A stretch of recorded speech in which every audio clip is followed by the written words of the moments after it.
উমরের কিছু fan follower, আমরা ঠাকুরগাঁও আসছিলাম, ফান্ড কালেক্ট করতেছি, মানবিক কাজ করতেছি, বাট তারা আমাদের এখানে ডিস্টার্ব করছে, ইনক্রেট করছে।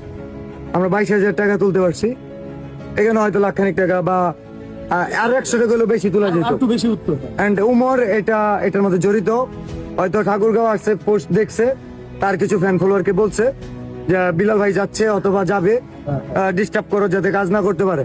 আমি বলতেছি আগামী 24 ঘন্টার মধ্যে উমরের ফ্যান ফলোয়ারদের দৃষ্টি আকর্ষণ করছি, ওরা কি করবে জানি না, বাট উমর যদি এটা নিয়ে কথা না বলে, মাফ যদি না চায় ওর ফ্যান ফলোয়ার, গাজীপুর ছাড়া বাকি 63 জেলায় উমর বয়কট।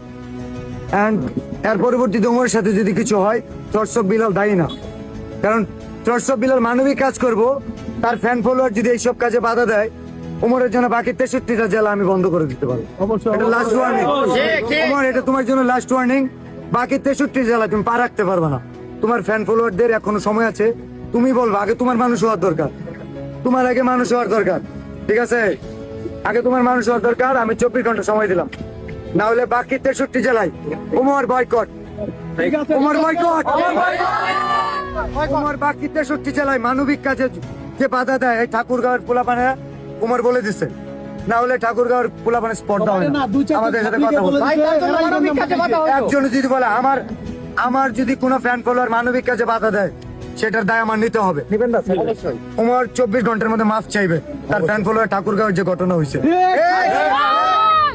না, আর যদি না হয় গাজীপুর তার এলাকায়, এটা ছাড়া বাকি 63 জেলায় উমরকে ওপেন চ্যালেঞ্জ, আমি বয়কট। কারণ উমর প্রবেশ করতে পারবে না বাংলাদেশের কোনো জেলায়, ঠিক আছে। এটা চ্যালেঞ্জ না, এটা